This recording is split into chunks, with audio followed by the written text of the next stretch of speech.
নমস্কার, সেরা সাহিত্য বাংলা গল্পের চ্যানেলে আপনাদের জন্য আজ থাকছে পরম শ্রদ্ধেয় সাহিত্যিক সত্যজিৎ রায়ের এক অনবদ্য ফেলুদার গোয়েন্দা কাহিনী সমাদদারের চাবি। গল্প পাঠে আমি বিভূতিভূষণ সরকার, এডিটিং এবং অন্যান্য কারিগরি সহায়তায় নীলাদ্রি বিশ্বাস ও সম্প্রীতি দে। আজকের কাহিনী সমাদদারের চাবি।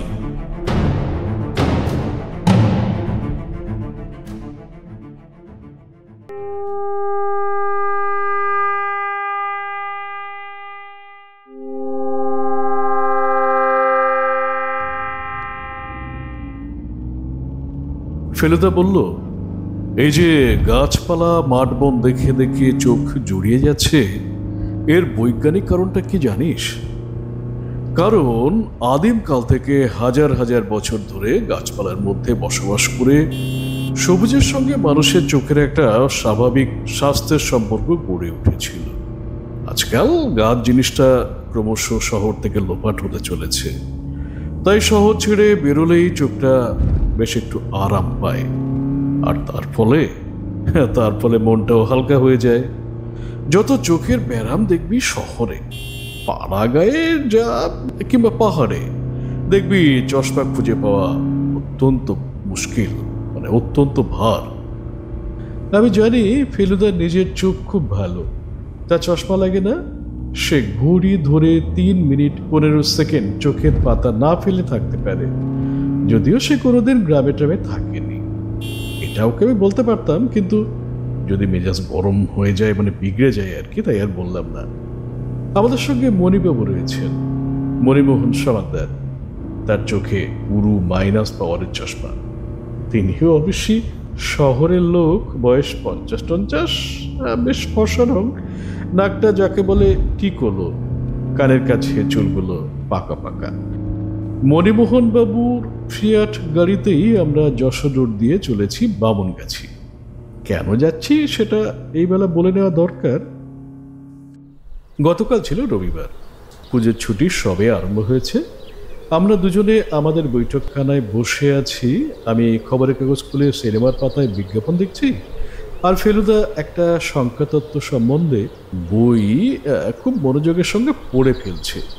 আমি লক্ষ্য করছি সে কখনো আপন মনে হেসে, আর কখনো বুড়ো দুটোকে উপরে তুলে ভালো লাগা আর অবাক হওয়াটা বেশ করে বোঝাচ্ছে।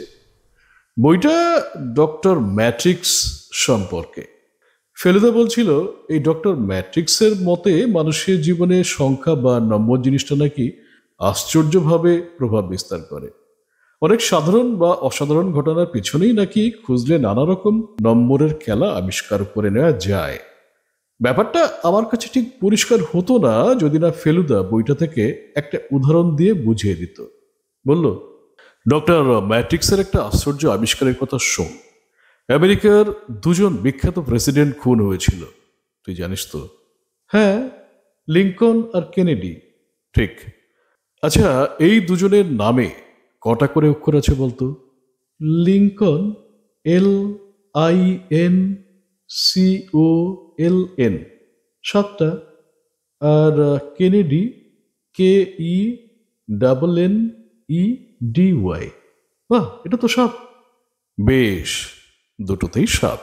এখন শোন, লিঙ্কন প্রেসিডেন্ট হন 1860 সালে, আর কেনেডি হন 1960 সালে, ঠিক 100 বছর পরে।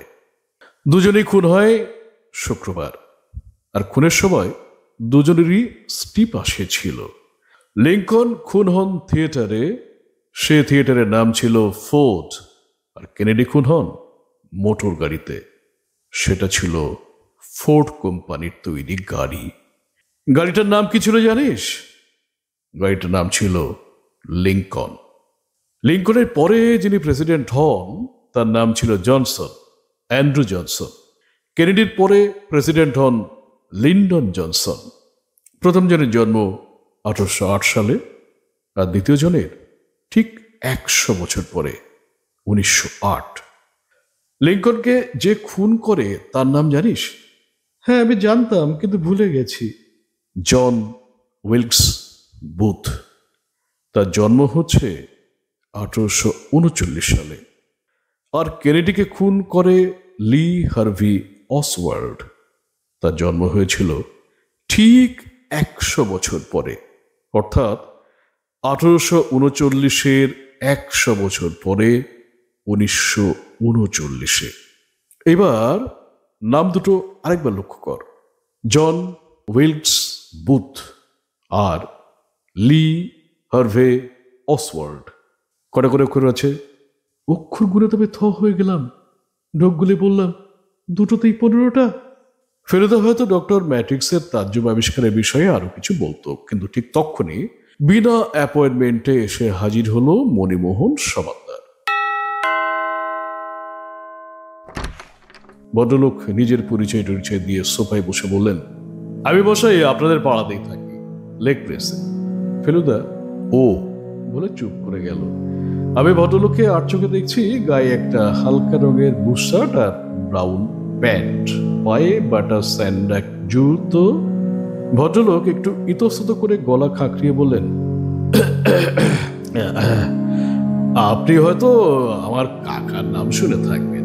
কাকা হলেন রাধারমন সমাদ্দার, এই সেদিন যিনি মারা গেলেন। ফেলুদা প্রশ্ন করল, যার খুব গান বাজনার শখ ছিল। আগে হ্যাঁ মশাই, অনেক বয়স হয়েছিল তাই না? তা বটে, 82। হ্যাঁ হ্যাঁ, কাগজে পড়েছিলাম। অবশ্যই মৃত্যু সংবাদটা পড়ার আগে নাম শুনছিলাম না, তা শুনেছিলাম বলে মিথ্যে বলা হবে। সেটা কিছুই আশ্চর্যের নয়, তিনি যখন গান বাজনা ছেড়েছেন তখন আপনি নেহাতি ছেলে মানুষ। প্রায় 15 বছর হলো রিটায়ার করে বামনগাছিতে বড় বাড়ি করে সেখানে চুপচাপ বসবাস করছিলেন। 18 সেপ্টেম্বর সকালে হার্ট অ্যাটাক হয়, আর সেদিন রাত্রেই মারা যান। ভদ্রলোক কয়েক সেকেন্ড চুপ। ফেলুদা তার বা পাটা ডান পায়ের উপর তুলে বসেছিল, এই ফাঁকে ডান পাটা বা পায়ের উপর তুলে দিল। মিস্টার সমাদ্দার একটু কিন্তু ভাব করে বললেন, আপনি হয়তো ভাবছেন লোকটা কি করতে এলো। আসলে ব্যাকগ্রাউন্ডটা একটু না দিয়ে দিলে। নিশ্চয়ই আপনি বলে দিন না, আপনি তাড়াহুড়ো করবেন না, টেক ইউর টাইম, সবটা একদম গোড়া থেকে খুলে বলুন। মণিমোহন বাবু বলতে লাগলেন, আমার কাকা ঠিক সাধারণ মানুষ ছিলেন না। ওর পেশা ছিল ওকালতি, এবং তাতে রোজগারও করেছেন যথেষ্ট পরিমাণে। বছর 50 বয়সে সেটা ছেড়ে দিয়ে একেবারে পুরোপুরি গান বাজনার দিকে চলে যান। শুধু গাইতেন না, 7-8 রকম দেশি বিলিতি যন্ত্র বাজাতে পারতেন। সেতার, বেহালা, পিয়ানো, হারমোনিয়াম, বাঁশি, তবলা এবং এছাড়াও আরো কয়েকটা। তার উপরে সংগ্রহের বাতিকতা ছিল। ওর বাড়িতে বাদ্যযন্ত্রের একটা ছোটখাটো মিউজিয়াম করে ফেলেছিলেন। কোন বাড়িতে? ফেলুদা প্রশ্ন করল। আমার স্ট্রিটে থাকতে শুরু হয়েছিল, তারপর সে যখন চলে যায়, মানে বামনগাছিতে যখন চলে যান আর কি, তখন ওই বাড়িতেই সব নিয়ে যান। যন্ত্রের সন্ধানে ভারতবর্ষের নানান জায়গায় তিনি গেছেন। বম্বেতে একবার এক ইটালিয়ান জাহাজির কাছ থেকে একটা বেহালা কেনেন। সেটা কলকাতায় এনে কিছুদিনের মধ্যেই তিনি বিক্রি করে দেন 30,000 টাকায়। ফেলুদা একবার আমাকে বলেছিল, ইটালিতে প্রায় 300 বছর আগে 2-3 জন লোক ছিল যাদের তৈরি বেহালার এমন কয়েকটা আশ্চর্য গুণ ছিল যে আজকের দিনে সেগুলোর দাম প্রায় লাখ টাকায় পৌঁছে গেছে। সমাদ্দার মশাই বলে চললেন, এইসব গুণের পাশে কাকার একটা মস্ত দোষও ছিল। তিনি ছিলেন অত্যন্ত কৃপণ। এই যে শেষ বয়সে আত্মীয় স্বজনের কাছ থেকে দূরে সরে গেলেন, তার একটাই প্রধান কারণ, সে ছিল তার কৃপণতা। আত্মীয় বলতে আপনি ছাড়া আর কে আছে? এখন আর বিশেষ কিছু, বিশেষ কেউ নেই। দুঃসম্পর্কের আত্মীয় কিছু এদিক ওদিকে ছড়িয়ে আছে। আমার কাকারা ছিলেন 4 ভাই 2 বোন। বোনেরা মারা গেছেন, ভাইদের মধ্যে কাকাকে নিয়ে 3 জন মারা গেছেন, আর একজন জীবিত কি মৃত সেটা অবশ্য জানা নেই। তিনি প্রায় 30 বছর আগে সংসার ছেড়ে চলে যান। রাধারমন নিজে বিপত্তিক ছিলেন, একটি ছেলে ছিল, মুরলীধর। তিনিও প্রায় 25 বছর হলো মারা গেছেন। তার ছেলে ধরণীধর হলো কাকার একমাত্র নাতি। ছেলেবেলায় সে কাকার খুবই প্রিয় ছিল। শেষটায় পড়াশোনায় জলাঞ্জলি দিয়ে যখন নাম বদলে থিয়েটারে ঢুকলো, তখন থেকে কাকা তার আর মুখই দেখেননি। এই হলো মোট আত্মীয়। ধরণীধর কি বেঁচে আছে? হ্যাঁ, সে এখন থিয়েটার ছেড়ে যাত্রা দলে যোগ দিয়েছে। কাকার মৃত্যুর পর তার খোঁজ করেছিলাম, কিন্তু সে কলকাতায় নেই। দলের সঙ্গে কোনো পাড়া গায়ে হয়তো ট্যুরে বেরিয়েছে। ওর বেশ নামটাম হয়েছে, গান বাজনাতেও যথেষ্ট ট্যালেন্ট ছিল, যে কারণে কাকা ওকে ভালোবাসতেন। মণিমোহন বাবু হঠাৎ যেন খেই হারিয়ে কয়েক সেকেন্ড চুপ করলেন, তারপর আবার বলে চললেন, আমার সঙ্গে কাকার যে খুব একটা যোগাযোগ ছিল তা কিন্তু নয়, বড়জোর মাসে একবার দেখা হতো। ইদানিং আরো কম। আসলে আমার একটা ছাপাখানা আছে ভবানীপুরে, ইউরেকা প্রেস। তাতে এই গত কমাস লোডশেডিং নিয়ে খুব ভুগতে হচ্ছে। কাকার হার্ট অ্যাটাকটা হওয়াতে ওর প্রতিবেশী অবনীবাবু আমাকে টেলিফোন করে খবর দেন। আমি তৎক্ষণাৎ চিন্তামণি বোসকে নিয়ে চলে যাই। যখন পৌঁছই তখন জ্ঞান ছিল না, মারা যাওয়ার ঠিক আগে জ্ঞান হয়। আমাকে দেখে মনে হলো চিনলেন, দু একটা ভাঙা ভাঙা কথাও বললেন, বাস তারপরই সব শেষ। কি বললেন? ফেলুদা জিজ্ঞেস করলো। সে এখন আর পায়ের উপর পা তুলে নেই, চেয়ারের সামনের দিকে এগিয়ে বসেছে, অর্থাৎ খুব আগ্রহ নিয়ে শুনছে। প্রথমে বললেন আমার নামে, তার কিছুক্ষণ ঠোঁট ঠোঁট নড়ছে, কথা নেই। শেষে অনেক কষ্টে বললেন, চাবি চাবি। বাস এ শেষ, চাবি চাবি। দুবার কোনো অনেক কষ্টে আর কি কোনো মতে বলে তিনি চলে গেলেন। ফেলুদা ভুরু কুঁচকে চেয়ে রয়েছে মণিমোহন বাবুর দিকে। বললেন, কি বলতে চাইছিলেন সেটা আন্দাজ করতে পেরেছিলেন কি? প্রথম অংশ শুনে মনে হয় ওর নামে যে কৃপণ বলে অপবাদ রটেছিল সেটার বিষয়ে কিছু বলতে চাইছিলেন। আমার ধারণা ওর মনে একটা অনুশোচনার ভাব জেগেছিল, কিন্তু আসল কথাটা হচ্ছে ওই চাবি। কিসের চাবির কথা বলছিলেন তিনি সেটা কিন্তু কিছুই বোঝা যায়নি। ঘরে একটা আলমারি আর একটা সিন্দুক ছিল, তার চাবি ওর খাটের পাশের টেবিলে দেরাজে থাকতো। বাড়িতে ঘর মাত্র 3টে আর একটা বাথরুম, সেটা শোবার ঘরের সঙ্গে লাগা। আসবাবপত্র বলতে বিশেষ কিছু নেই, অন্তত চাবি লাগে এমন জিনিস তো নেই বললেই চলে। দরজায় যে তালা ব্যবহার করতেন সেটা একরকম জার্মান তালা, তাতে চাবির দরকার হয় না, নম্বরের কম্বিনেশনে খুলতে হয়। সিন্ধুক আর আলমারিতে ঠিক কি ছিল? আলমারির তাকে কিছু জামা কাপড় আর দেরাজে কিছু কাগজপত্র, দরকারি তেমন কিছুই না। আর সিন্ধুক ছিল একেবারে খালি। টাকা পয়সা নাথিং, নট এ পাইস। টেবিলে দেরাজে কিছু খুচরো পয়সা ছিল, আর বালিশের নিচে একটা বটুয়াতে কিছু 2-1 টাকা 5 টাকার নোট। বাস, বটুয়া থেকে নাকি সংসারের জন্য টাকা বার করে দিতেন, অন্তত চাকর অনুকূল তাই বলে আর কি।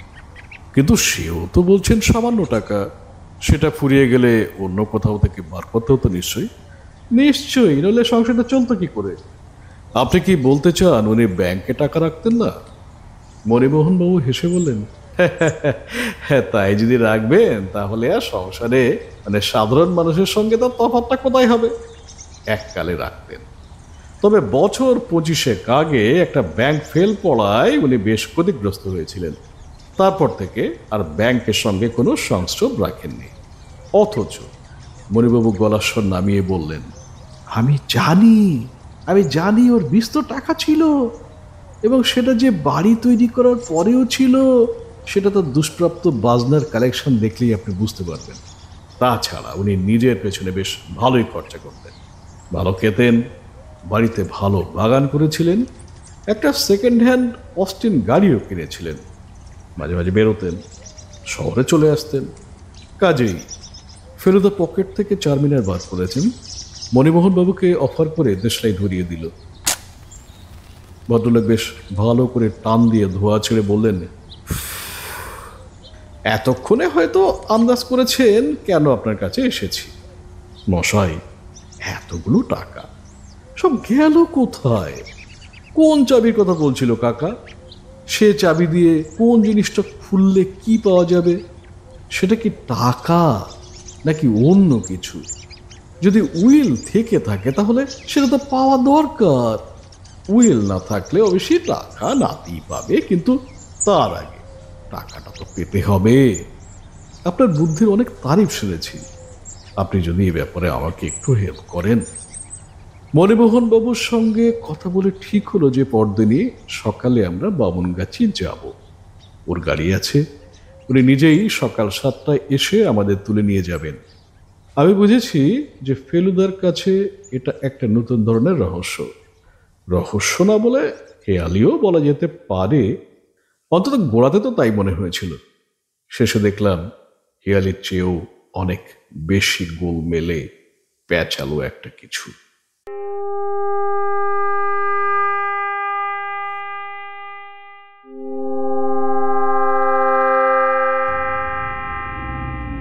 বারাসাত ছাড়িয়ে একটা রাস্তা যশোর রোড থেকে ডান দিকে মোড় নিয়ে বামুনগাছির দিকে গেছে।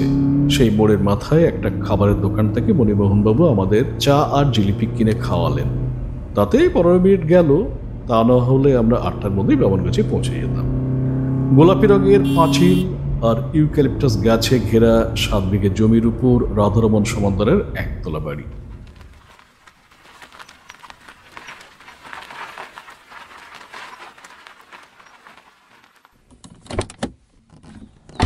যে লোকটা এসে গেট খুলে দিল সে বোধহয় মালি, কারণ তার হাতে একটা ঝুড়ি ছিল। গাড়ি গেট দিয়ে ঢুকে বাগানের পাশ দিয়ে কাপড় বিছানোর রাস্তার উপর দিয়ে একেবারে বাড়ির দরজার সামনে এসে দাঁড়িয়ে পড়ল। ডান দিকে খানিকটা দূরে একটা গ্যারেজের ভিতর একটা পুরনো কালো গাড়ি রয়েছে। সেটাই বুঝলাম রাধারমন সমান্তরের অস্টিন। গাড়ি থেকে নামতেই একটা ঠাই শব্দ শুনে বাগানের দিকে ফিরে দেখি নীল হাফ প্যান্ট পরা 8-10 বছরের একটি ছেলে হাতে একটা এয়ারগান নিয়ে দাঁড়িয়ে আমাদের দিকে দেখছে। মণিমোহনবাবু তাকে বললেন, তোমার বাবা বাড়িতে আছেন? তাকে গিয়ে বলো তো যে মণিবাবু কলকাতা থেকে এসেছেন, একবার ডাকছেন। ছেলেটি বন্দুকের ছররা ভরতে ভরতে চলে গেল। ফেলুদা বলল, প্রতিবেশী ছেলে বুঝি? নাকি হ্যাঁ, ওর বাবা অবনীশের একটা ফুলের দোকান আছে নিউ মার্কেটে, এখানে পাশেই ওর বাড়ি, তার সঙ্গে ওর নার্সারি। মাঝে মাঝে স্ত্রী আর ছেলেকে নিয়ে এসে থাকেন। ইতিমধ্যে একটা বুড়ো চাকর আমাদের দিকে এগিয়ে এসেছে। মণিবাবু তাকে দেখিয়ে বললেন, এই বাড়িটা যতদিন না একটা ব্যবস্থা হচ্ছে ততদিন অনুকূল এখানেই থাকছে। প্রায় 30 বছরের পুরনো চাকর। অনুকূল, এদের জন্য একটু শরবতের ব্যবস্থা করো তো। চাকর মাথা হেট করে হ্যাঁ বাবু বলে চলে গেল। আমরা 3 জন বাড়ির ভেতর ঢুকলাম। দরজা দিয়ে ঢুকেই একটা খোলার জায়গা। সেটাকে ঘর বলা মুশকিল, কারণ মাঝখানে একটা গোল টেবিল আর দেয়ালে একটা ক্যালেন্ডার ছাড়া আর কিছুই নেই।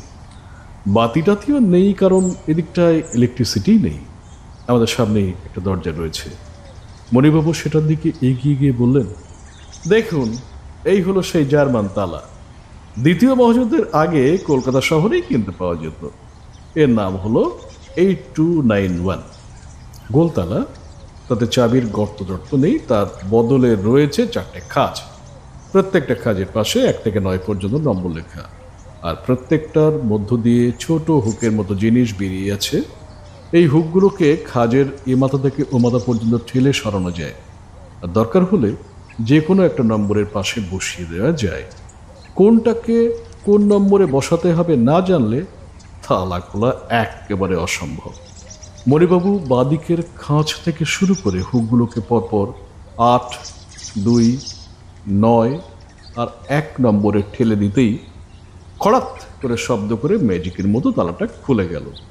মণিবাবু বললেন, বন্ধ করাটা আরো সহজ। তালাটা লাগিয়ে যে কোনো একটা হুক নম্বর থেকে একটু সরিয়ে দিলেই তালা লক।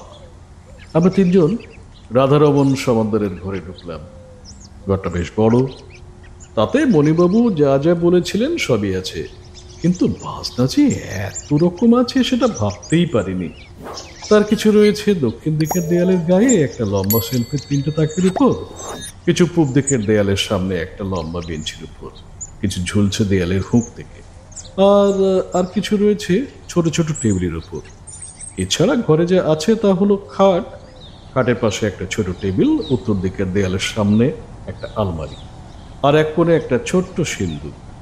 খাটের তলায় একটা ছোট্ট ট্রাঙ্কও চোখে পড়ল। ফেরুদা প্রথমে ঘরের মাঝখানে দাঁড়িয়ে একবার চারদিকটা দেখে নিল, তারপর আলমারি আর সিন্দুক খুলে তার ভিতরে বেশ ভালো করে হাত আর চোখ বুলিয়ে নিল। তারপর দেরাজ সমেত টেবিলটাকে পরীক্ষা করলো। খাটের তোষকের নিচে দেখলো, খাটের নিচে দেখলো, ট্রাঙ্কের ভিতর দেখলো, তাতে এক জোড়া পুরনো জুতো আর একটা ছেঁড়া ন্যাকড়া ছাড়া আর কিছু নেই। তারপর প্রত্যেকটা বাজনা আলাদা আলাদা করে হাতে তুলে ওজন পরীক্ষা করে নেড়ে চেড়ে এদিক ওদিক ঘুরিয়ে তার ফাঁপা বা খোলা অংশে চাবির গর্ত আছে কিনা দেখে আবার ঠিক যেমনভাবে রাখা ছিল তেমনিভাবে রেখে দিল। তারপর ঘরের মেঝে আর দেয়ালের প্রত্যেকটা জায়গা আঙুলের গাঁট দিয়ে ঠুকে ঠুকে দেখল। সমস্ত ব্যাপারটা করতে তার লাগলো 15 মিনিট, তারপর আরো 7 মিনিট। সবশেষে আবার বাথরুম এবং অন্য ঘরগুলো দেখে ফেলুদা রাধারমণ বাবুর ঘরে ফিরে এসে বলল, মণিমোহন বাবু, আপনাদের মালিটিকে একবার ডাকুন তো। মালি এলে ফেলুদা তাকে দিয়ে ঘরের জানলায় রাখা দুটো ফুলের টব থেকে মাটি বার করিয়ে সেটা দেখল, এবং সেখানে কিছু নেই দেখে মালি আবার মাটিটা ভরে দিল। এর মধ্যে অনুকূল বসবার ঘর থেকে 4টে চেয়ার এনে তার সামনে একটা গোল টেবিল পেতে তার উপর লেবুর শরবত রেখে গেছে। শরবতের চুমুক দিয়ে মণিবাবু বললেন, কিছু বুঝলেন মশাই? ফেলুদা মাথা নেড়ে বলল, এতগুলো বাজনা একসঙ্গে না থাকলে এই ঘরে যে কোনো অবস্থাপন্ন লোক বাস করতো সেটা বিশ্বাস করা কঠিন হতো। সেটা তো বলছি মশাই, মণিবাবু বললেন। সাধে কি আপনাকে দেখেছি?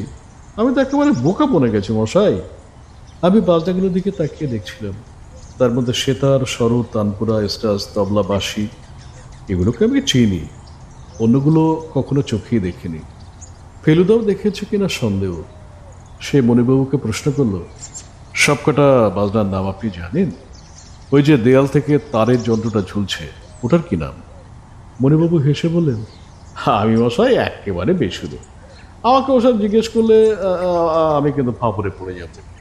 এবার একটা পায়ের শব্দ পেয়ে ঘুরে দেখি সেই বন্দুকওয়ালা ছেলেটির সঙ্গে বছর 40-এর একজন ফর্সা ভদ্রলোক আমাদের ঘরে এসে ঢুকলেন। মণিবাবু আলাপ করিয়ে দিতে জানলাম ইনি হলেন ফুলের দোকানের মালিক অবনী সেন। ছেলেটির নাম হলো সাধন। অবনীবাবু প্রদোষ মিত্রের নাম শুনেছেন জেনে ফেলুদা একটা ছোট্ট এক পেশে হাসির সঙ্গে একটা গলা কাঁকড়া এনে দিল। অবনীবাবু খালি চেয়ারটায় বসে মণিবাবুর দিকে ফিরে বললেন, ভালো কথা, আপনার কাকা কি কখনো তার কোনো বাজনা বিক্রি করার কথা বলেছিলেন? মণিবাবু অবাক, বাজনা বিক্রি? ওই না তো। এইবার অবনীবাবু বললেন, শোনেন মশাই, কাল একটা ভদ্রলোক এসেছিল, এখানে কাউকে না পেয়ে আমার বাড়িতে গেল। আমি তাকে আজ আবার আসতে বলে দিয়েছি। আমি আন্দাজ করেছিলাম আপনি হয়তো আসতে পারেন। ভদ্রলোকের নাম বলল সুরজিৎ দাশগুপ্ত, আপনার কাকার মতোই বাজনা সংগ্রহের বাতি। রাধারমণ বাবুর লেখা একটা চিঠি দেখালেন, মৃত্যুর কিছুদিন আগেই লেখা। সেই চিঠি পেয়ে ভদ্রলোক নাকি আগেই একবার দেখা করে গেছেন। আপনাদের চাকরও তাকে দেখেছে বলে বলল। আমিও দেখেছি, কথাটা বলল সাধন।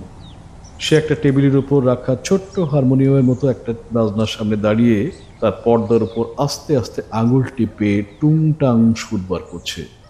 অবনীবাবু ছেলের কথা শুনে হেসে বললেন, সাধন প্রায় সারাটা দিনই এই বাড়ির আশেপাশেই ঘোরাফেরা করে। দাদুর সঙ্গে তার খুব ভাব ছিল। দাদুকে কেমন লাগতো তোমার? ফেলুদা জিজ্ঞেস করলো। মাঝে মাঝে খুব খারাপ।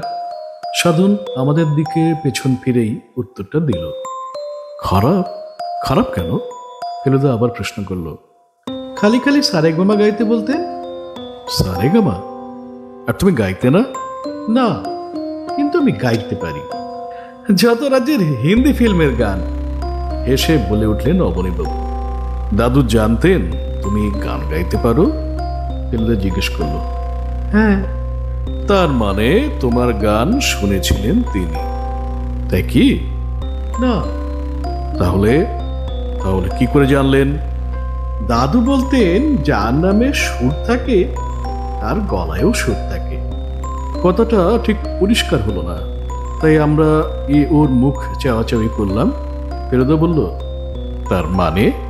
জানি না। তোমার দাদুর গান তুমি কখনো শুনেছ? না, তবে বাজনা শুনেছি। এই কথাটাই মণিমোহন বাবু বেশ হকচকিয়ে গিয়ে বললেন, হে হে, সে কি সাধন বাবু, তুমি ঠিক বলছো? আমি তো জানি উনি বাজনা বাজানো প্রায় ছেড়েই দিয়েছিলেন। তোমার সামনে বাজিয়েছেন কখনো? সামনে না, আমি বাইরে ছিলাম, বাগানে বন্দুক দিয়ে নারকল মারছিলাম, উনি তখন বাজালেন। আচ্ছা, অন্য কেউ, মানে অন্য কোনো লোক বাজায়নি তো? মণিবাবু জিজ্ঞেস করলেন। তখন তো আর কেউ ছিল না। ফেলুদা বলল, অনেকক্ষণ ধরে তুমি বাজনা শুনলে? না না, বেশিক্ষণ না, একটুখানি। ফেলুদা এবার মণিমোহন বাবুকে বললেন, একবার আপনার অনুকূলকে ডাকুন তো। অনুকূল এসে হাত দুটোকে জড়ো করে দরজার মুখে দাঁড়ালো। ফেলুদা বলল, তোমার মনিবকে সম্প্রতি কখনো বাজনা বাজাতে শুনেছ? অনুকূল ভীষণ কাচুমাচু ভাব করে বলল, এগে বাবু তো ঘরের ভিতরেই থাকতেন সর্বক্ষণ, তা সে কখন কি করতেন না করতেন। তোমার সামনে বাজনা বাজাননি কখনো? হে হে গে না। তুমি বাজনার আওয়াজ শুনেছ? এগে তা যেন কয়েকবার, তবে কানে তো ভালো শুনি না। মারা যাবার আগে একজন অপরিচিত লোক এসে ওর সঙ্গে দেখা করতে, বাচ্চা বেটা, মারা যাবার আগে একজন অপরিচিত লোক ওর সঙ্গে দেখা করতে এসেছিলেন, যিনি কাল সকালে এসেছিলেন বলে আমি শুনলাম। তাই কি? হ্যাঁ হ্যাঁ, এ ছিলেন বটে, এই ঘরে বসেই তো কথা হলো। প্রথম কবে এসেছিলেন সেটা তোমার মনে আছে? এগে হ্যাঁ, যেদিন তিনি চলে গেলেন সেদিন সকালবেলা। যেদিন কাকা মারা গেলেন? মণিবাবু চোখ বড় বড় করে জিজ্ঞেস করলেন। এগে হ্যাঁ। অনুকূলের চোখে জল এসে গেছে। সে গামছা দিয়ে চোখ মুছে ধরা গলায় বলল, সে ভদ্রলোক চলে গেলেন, তার কিছুই পরেই আমি বাবুর চানের জল গরম নিয়ে তেনার বলতে গিয়ে দেখি কি তেনার যেন হুঁশ নেই। কয়েকবার বাবু বাবু করে ডেকে যখন সাড়া পেলাম না, তখন এনার বাড়িতে গেলাম খবর দিতে। অনুকূল অবনীবাবুর দিকে তাকিয়ে বলল। অবনীবাবু বললেন, আমি ব্যাপারটা দেখেই মণিবাবুকে টেলিফোন করে একজন ডাক্তার নিয়ে আসতে বলি। অবশ্যই তখন আর বিশেষ কিছু করার ছিল না।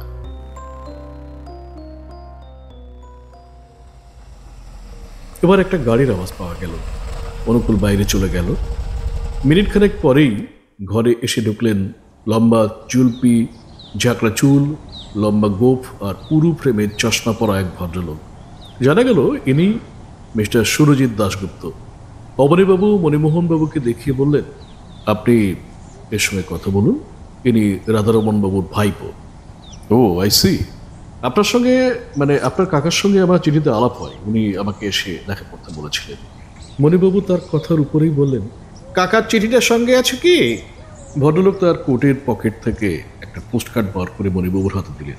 মণিবাবুর পড়া হলে সে চিঠি ফেরুদের হাত চলে গেল। আমি ঝুঁকে পড়ে দেখলাম তাতে রাধারমণ বাবু ভদ্রলোককে রবিবার 18 সেপ্টেম্বর সকাল 9টা থেকে 10টার মধ্যে তার সঙ্গে দেখা করতে লিখেছেন। কারণটাও বলা আছে, বাদ্যযন্ত্র আমার যাহা আছে তাহা আমার নিকটেই আছে, আপনি আসলেই দেখিতে পাইবেন।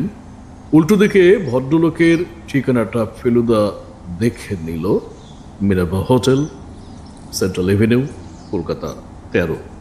ফেলুদা চিঠিটা পড়ে খাটের পাশের টেবিলের উপর রাখা সুলেখা ব্লু ব্ল্যাক কালিটার দিকে এক ঝলক দেখে নিল। চিঠিটা মনে হয় সেই কালিতেই লেখা। সুরজিৎবাবু এতক্ষণ দাঁড়িয়েছিলেন, এবার যেন একটু অসহিষ্ণুভাবেই খাটের একটা কোণে গিয়ে বসলেন। পরে প্রশ্নটাও মণিমোহনবাবুই করলেন, 18 তারিখে আপনার সঙ্গে ঠিক কি কথা হলো? সুরজিৎবাবু বললেন, কিছুদিন আগে একটা পুরনো গীত ভারতী পত্রিকায় বাদ্যযন্ত্র সম্বন্ধে ওনার একটা লেখা আমি পড়ি, তখনই আমি রাধারণবাবুকে জানতে পারি। আর এখানে এসে ওর কালেকশন দেখে আমি তার থেকে দু একটা যন্ত্র কিনে নেওয়ার কথা প্রকাশ করি। তারপর দাম নিয়ে কথা হয়। আমি দুটোর জন্য 2000 টাকা অফার করি, আর উনি রাজি হয়ে যান। আমি তখনই চেক লিখে দিচ্ছিলাম। উনি আমাকে 2 দিন পরে ক্যাশ নিয়ে আসতে বললেন। তাই বুধবার আবার অ্যাপয়েন্টমেন্ট হয়। মঙ্গলবার কাগজে দেখি উনি মারা গেছেন। তারপর আমি দেরাদুন চলে যাই। এই পরশু ফিরেছি। মণিবাবু বললেন, আপনি যেদিন দেখা করতে আসেন সেদিন ওর শরীর কেমন ছিল? ভালোই তো, তবে ওর বোধহয় একটা ধারণা হয়েছিল উনি আর বেশি দিন বাঁচবেন না। দু একটা কথায় সেরকম একটা ভাব প্রকাশ পাচ্ছিল। আচ্ছা, আপনার সঙ্গে কোনো রকম কথা কাটাকাটি হয়নি তো? প্রশ্নটা শুনে সুরজিৎ বাবুর মুখ কয়েক মুহূর্তের জন্য বেশ কালো হয়ে গেল। তারপর চাপা গলায় বললেন, আপনি কি ভদ্রলোকের হার্ট অ্যাটাকের জন্য আমাকে দায়ী করছেন? মণিবাবু যথাসম্ভব ঠান্ডাভাবেই বললেন, আপনি ইচ্ছা করে কিছু করেছেন আমি তা বলছি না, তবে আপনি যাবার কিছুক্ষণ পরেই তো উনি অসুস্থ হয়ে পড়েন, তাই আর কি। তা হতে পারে, তবে আমি যতক্ষণ ছিলাম ততক্ষণ কিন্তু উনি সম্পূর্ণ সুস্থ ছিলেন। এনিওয়ে, আপনি আমার ব্যাপারে নিশ্চয়ই একটা ডিসিশন নিতে পারবেন। আমি ক্যাশ টাকা নিয়ে এসেছি, এই যে পুরোপুরি 2000। ভদ্রলোক পকেট থেকে মানিব্যাগ বার করলেন। যন্ত্র দুটো আজ পেলে খুব ভালো হতো। আমি কাল দেরাদুন ফিরে যাচ্ছি। আমি থাকি ওখানে মিউজিক নিয়ে রিসার্চ করি। কোন দুটো যন্ত্রের কথা বলছেন আপনি? সুরজিৎবাবু এবার খাট থেকে উঠে দেয়ালের দিকে গিয়ে হুকে ঝোলানো একটা বাজনার দিকে দেখিয়ে বললেন, একটা হলো এটা, এর নাম খামাঞ্চে, ইরানের যন্ত্র। এটার নাম আমি জানতাম কিন্তু দেখিনি কখনো, বেশ পুরনো যন্ত্র। আর অন্যটা হলো সুরজিৎবাবু ঘরের উল্টো দিকে একটা নিচু টেবিলের উপর রাখা ছোট্ট হারমোনিয়ামের মতো দেখতে যন্ত্রটার সামনে গিয়ে দাঁড়ালেন। এটাই কিছুক্ষণ আগে সাধন বাজাচ্ছিল। ভদ্রলোক সেটার দিকে আঙুল দেখিয়ে বললেন, এটার নাম মেলোকর্ড। এটা বিলিতি যন্ত্র। আগে আমি দেখিনি অবশ্য কোনোদিনই। আমার বিশ্বাস অল্প কয়েকদিনের জন্য ম্যানুফ্যাকচার হয়েছিল, তারপর বন্ধ হয়ে যায়। খুব সিম্পল যন্ত্র মশাই, তবে আর পাওয়া যায় না বলে 80,000 টাকা আমি অফার করেছিলাম। উনি তখন রাজি হয়েছিলেন।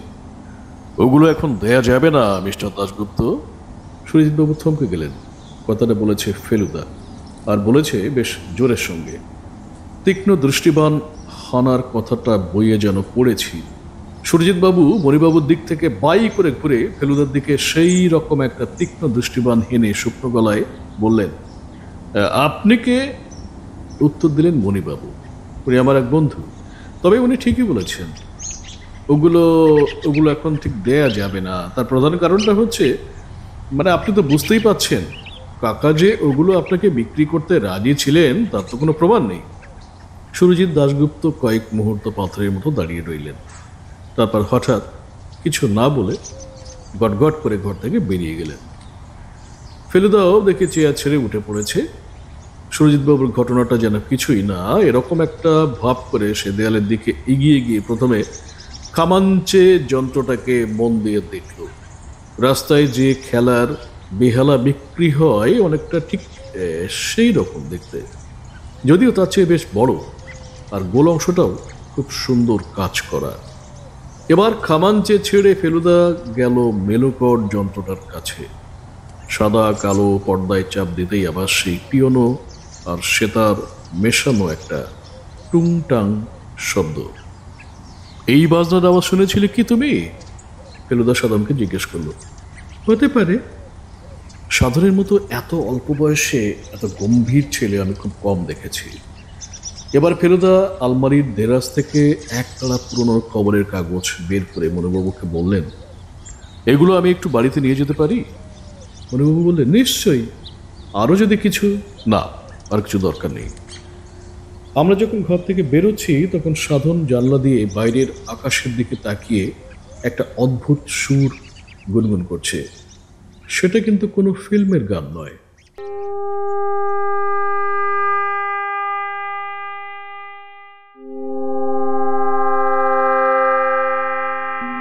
ফেলুদা মণিমোহন বাবুর কাছ থেকে দুদিন সময় চেয়ে নিয়েছিল। চাইতেই হবে, কারণ রাধারমন বাবুর বাড়ি তন্ন তন্ন করে খুঁজেও কোনো চাবি বা চাবি দিয়ে খোলা যায় এমন কোনো বাক্স বা ওই ধরনের কিছু পাওয়া যায়নি। তাই ফেলুদা বলল, 1 নম্বর, ওকে চুপচাপ বসে চিন্তা করতে হবে। আর 2 নম্বর, রাধারমন বাবু কাগজপত্র ঘেঁটে লোকটার সম্পর্কে আরো কিছু জানা যায় কিনা তা দেখতে হবে। আর 3 নম্বর, গান বাজনা সম্বন্ধে আরেকটু ওয়াকিবহাল হতে হবে। বামনগাছি থেকে ফেরার পথে মণিমোহন বাবু বললেন, কিরকম বুঝছেন মিস্টার মিত্তির? ফেলুদা তার গম্ভীর ও অন্যমনস্ক ভাবটাকে ঝেড়ে ফেলে দিয়ে বলল, আপনাকে কতগুলো সন তারিখের ব্যাপারে একটু হেল্প করতে হবে। বলেন না। আপনার খুড়তুতো দাদা অর্থাৎ রাধারমন বাবুর ছেলে মুরলীধর কবে মারা গেছেন? 45 মশাই, 28 বছর আগে। তখন তার ছেলের বয়স কত ছিল? ধরনের বয়স ছিল 7 কিংবা 8 হবে। ওরা কলকাতাতে থাকতো? না, দাদা ভাগলপুরে ডাক্তারি করতেন। উনি মারা যাবার পর বৌদি ছেলে মেয়ে নিয়ে কলকাতায় এসে শ্বশুরবাড়িতে ওঠেন। তখন বাবা ছিলেন আমহা স্ট্রিটে। আমহা স্ট্রিটের বৌদি মারা যান। ধরনী তখন সিটি কলেজে পড়ছে। মা মারা যাবার পর থেকেই তার মতিগতি একদম বদলে যায়। সে পড়াশোনা ছেড়ে থিয়েটারে ঢোকে। আর তার বছরখানেক পরে কাকাও চলে গেলেন, মানে বামনগাছি চলে আসেন। ওর বাড়িটা তৈরি হয়েছিল 59-এ। গেটের গায়ে ডেট ইত্যাদি লেখা আছে। এটা ফেলুদা বলল।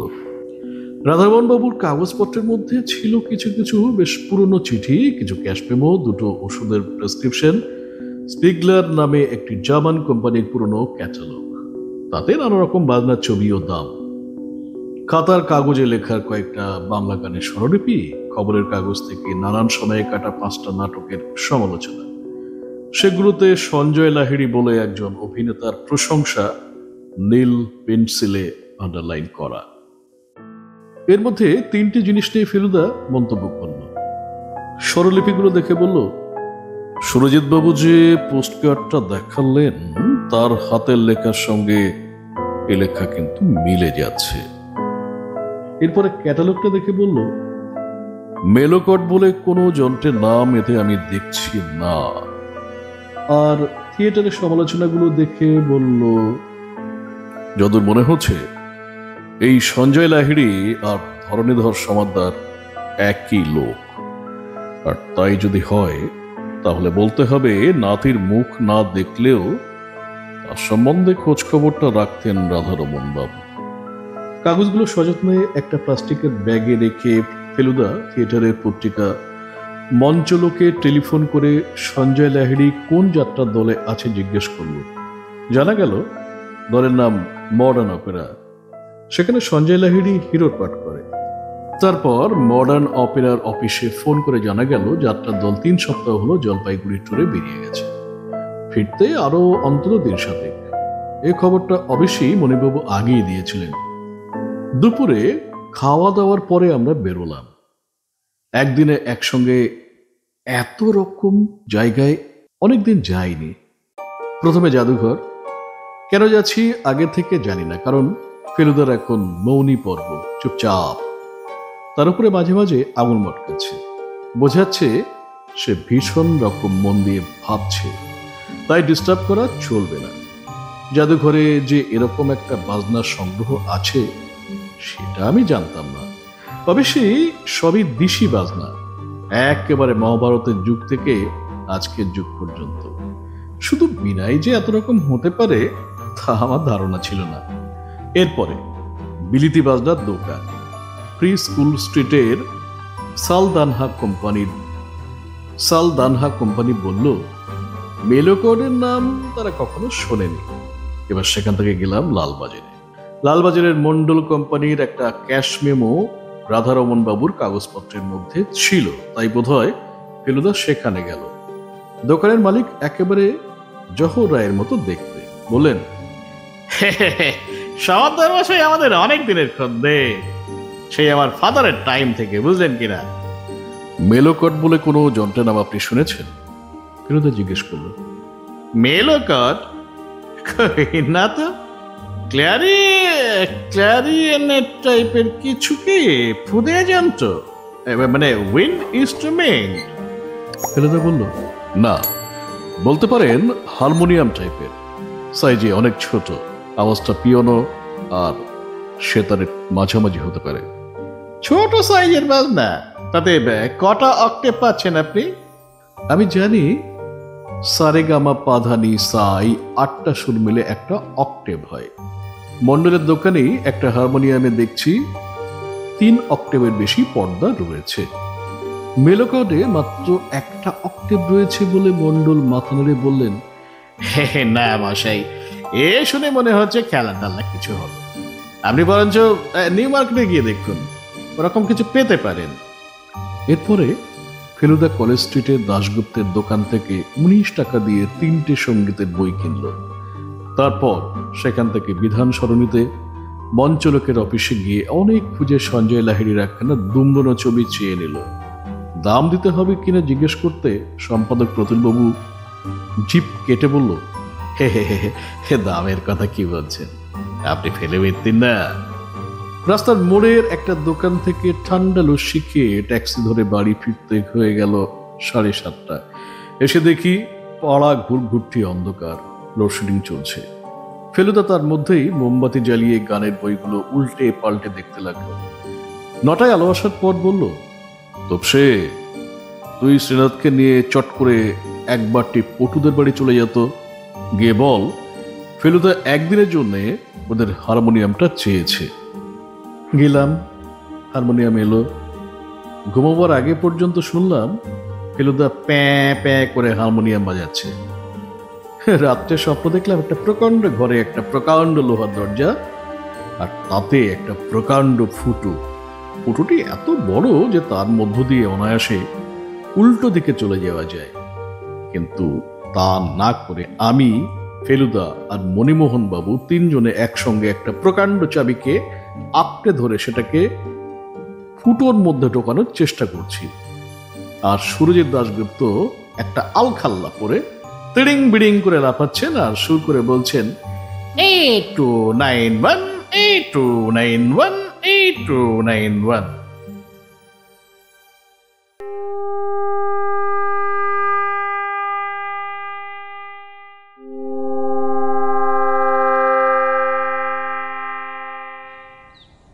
পরদিন মঙ্গলবার।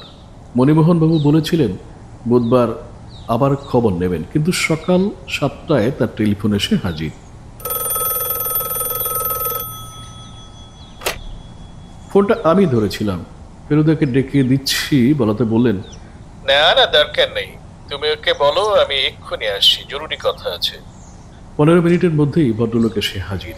বললেন, অবনীবাবু এই একটুক্ষণ আগে বামনগাছি থেকে ফোন করেছিলেন, কাকার শোবার ঘরে মাঝরাত্রিতে লোক ঢুকেছিল। লোক ঢুকেছিল? ওই জার্মান তালার সংকেত আর কে কে জানে? ফেলুদা তৎক্ষণাৎ প্রশ্ন করল। আমার ভাইপো জানতো, অবনীবাবু জানি কিনা আমি ঠিক জানি না, বোধহয় জানে না, তবে সামনের দরজা দিয়ে ঢোকেনি সে লোক। তবে বাথরুমে জমাদার ঢোকার দরজা সেই পেছন দিক দিয়ে ঢুকেছে। কিন্তু কাল যখন বাথরুমে গেলাম তখন তো সে দরজা বন্ধই ছিল, আমি নিজে দেখেছি। পরে হয়তো কেউ খুলেছিল, যাই হোক কিছু নিতে পারেনি, ঢোকার সঙ্গে সঙ্গেই অনুকূল টের পায়। আপনি এখন ফ্রি আছেন, একবার যেতে পারবেন? নিশ্চয়ই, তবে তার আগে একটা প্রশ্ন আছে। রাধারমণ বাবুর নাতিকে, অর্থাৎ আপনার ভাইপো ধরণীধরকে এখন দেখলে আপনি কি চিনতে পারবেন? মণিবাবু ভুরু কুঁচকে বললেন, অনেককাল দেখা নেই ঠিকই, তবে হাজার হোক ভাইপো তো। ফেলুদা তার ঘর থেকে একটা ছবি এনে মণিমোহন বাবুকে দিল। মঞ্চলোকের অফিস থেকে আনা সঞ্জয় লাহিড়ির ছবি। তার উপর ফেলুদা কালি দিয়ে এক জোড়া গোফ আর একটা মোটা ফ্রেমের চশমা এঁকে দিয়েছে। মণিমোহন বাবু লাফিয়ে উঠে বললেন, আরে এই যে দেখছি। সুরজিৎ দাশগুপ্তের মতো মনে হচ্ছে কি? হ্যাঁ হ্যাঁ হ্যাঁ হ্যাঁ, কেবল নাকের কাজটা একটুখানি। যাই হোক, মিল একটা আছে। এটা আসলে আপনার ভাইপোরির ছবি, আমি কেবল একটু রং চড়িয়েছি। আশ্চর্য, আমারও কথাটা মনে হয়নি তা নয়। ইনফ্যাক্ট কাল রাত্রে একবার ভেবেছিলাম আপনাকে ফোন করে বলি, কিন্তু প্রেসে ওভারটাইম কাজ হচ্ছিল, ফিরতে অনেক রাত হলো। তাই আর বলা হয়নি। অবশ্যই নিশ্চিত হয়ে কিছু বলা সম্ভব হতো না। ধরনেকে গত 15 বছরে প্রায় দেখিনি বললেই চলে। থিয়েটারেও না, কারণ ও বাতিকটা আমার একদমই নেই। আর যাত্রা তো আমি ছেড়েই দিয়েছিলাম। অথচ আপনার অনুমান যদি সত্যি হয় তাহলে দুটো ব্যাপার প্রমাণ করতে হয়। এক, সুরজিৎ দাশগুপ্ত বলে আসলে কেউ নেই। আর দুই, সঞ্জয় লাহিড়ী যাত্রার দল থেকে ছুটি নিয়ে চলে এসেছে, এবং সেটা এসেছে আপনার কাকার মৃত্যুর আগেই। তবে সে মিনার্ভা হোটেলের নম্বরটা বার করত। হোটেলের সঙ্গে কথা বলে জানা গেল সুরজিৎ দাশগুপ্ত বলে একজন সেখানে এসেছিলেন বটে, কিন্তু গতকাল সন্ধ্যাবেলা তিনি হোটেল ছেড়ে চলে গেছেন। মডার্ন অপেরার ফোন করে কোনো লাভ নেই, কারণ কালকেই তাদের সঙ্গে কথা হয়েছে।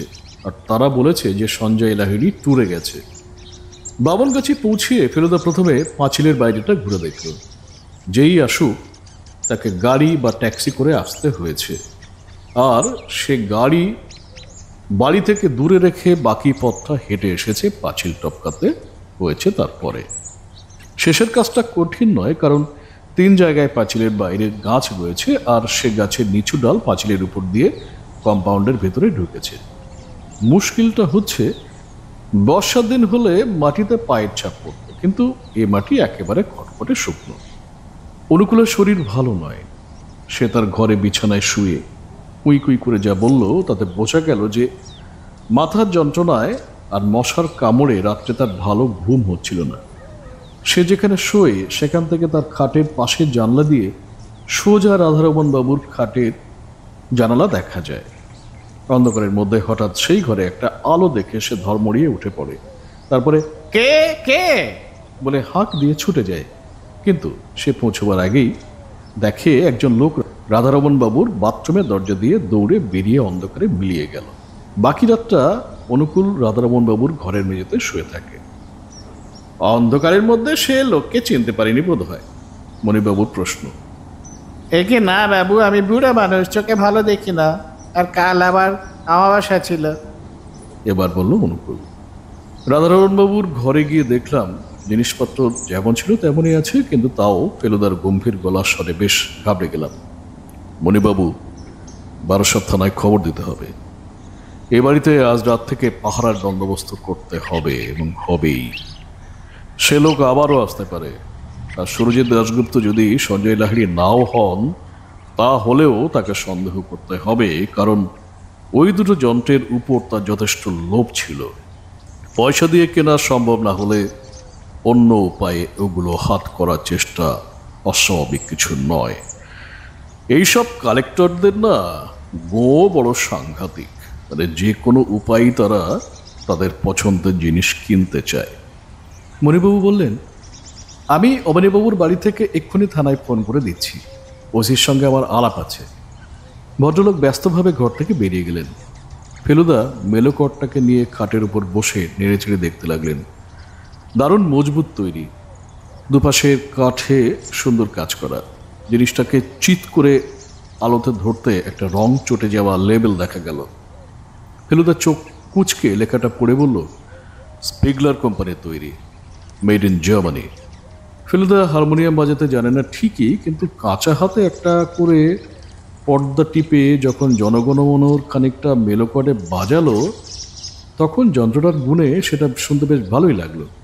তারপর সেটাকে আবার টেবিলের উপর রেখে বলল, একবার ইচ্ছে করে জিনিসটাকে ভেঙে ভেতরে কি আছে দেখি, কিন্তু যদি দেখি কিছু নেই তাহলে বাজনাটার জন্য অত্যন্ত আফসোস হবে। সুরজিৎ দাশগুপ্ত কিন্তু 1000 টাকা অফার করেছিল এটার জন্যে। অনুকূল এই শরীর নিয়েও শরবত এনেছিল। সেটা চুমুক দেওয়ার সঙ্গে সঙ্গে মণিমোহনবাবু ফিরে এসে বললেন, হ্যাঁ, থানায় বলে দিয়েছি। 2জন লোক হাঁকবে সন্ধ্যাবেলা থেকে। অবনীবাবু বাড়ি ছিলেন না তো, সাধনকে নিয়ে কলকাতায় গেলেন, ফিরবেন বিকেলে। ফেলুদা বলল, রাধারমণ বাবুর টাকা লুকিয়ে রাখার ব্যাপারটা আপনি ছাড়া আর কে জানতে পারে? মণিবাবু গম্ভীরভাবে বললেন, আমি নিজে জেনেছি কাকার মৃত্যুর পরে। টাকা যে খোঁজাখুঁজি হচ্ছে সেটা অবশ্যই অবনীবাবু জানেন, কিন্তু তার অ্যামাউন্টটা কত হতে পারে সেটা জানার কথা নয়। আর সুরজিৎ দাশগুপ্ত যদি আসে, ধরণীধর হয়ে থাকে, তাহলে সে যেদিন কাকার সঙ্গে কথা বলতে এসেছিল সেদিন কিছু জেনেও থাকতে পারে। আমার তো বিশ্বাস সে কাকার কাছে টাকা চাইতে এসেছিল, তারপর কাকার সঙ্গে কথা কাটাকাটি হয়, আর তার ফলে। মণিবাবু কথাটা শেষ করলেন না। ফেলুদা তার দিকে এক দৃষ্টিতে তাকিয়ে বললেন, তার ফলে আপনার কাকার হার্ট অ্যাটাক হয়, আর সেই অবস্থাতেই ধরণীধর ঘরের মধ্যে টাকার অনুসন্ধান করে। আপনি এটা ভাবছেন তো?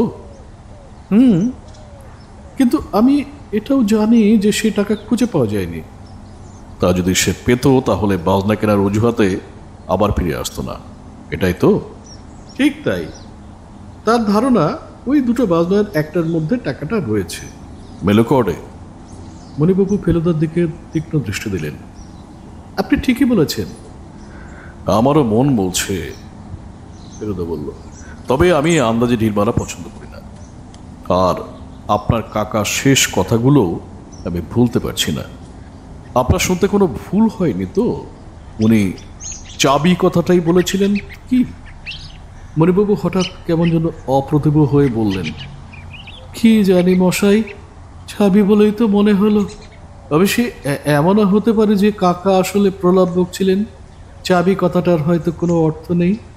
কথাটা শুনে আমার মনটা বেশ দমে গিয়েছিল, কিন্তু ফেলুদার মধ্যে দমবার কোনো লক্ষণ দেখলাম না। ও বলল, প্রলাপই হোক আর যাই হোক, এ ঘরে টাকা আছে, আমি যেন সে টাকার গন্ধ পাচ্ছি। চাবিটা কিন্তু আসল কথা নয়, আসল কথা হচ্ছে টাকা। তাহলে আপাতত কি করবেন সেটা ঠিক করলেন? ঠিক আমি করেছি মণিবাবু, আপাতত আমি বাড়ি ফিরব। দিনের বেলা কোনো ভয় নেই। অনুকূলকে বলে দেবেন চোখ রাখতে, আর বাইরের কোনো লোককে যেন ঢুকতে না দেয়া হয়।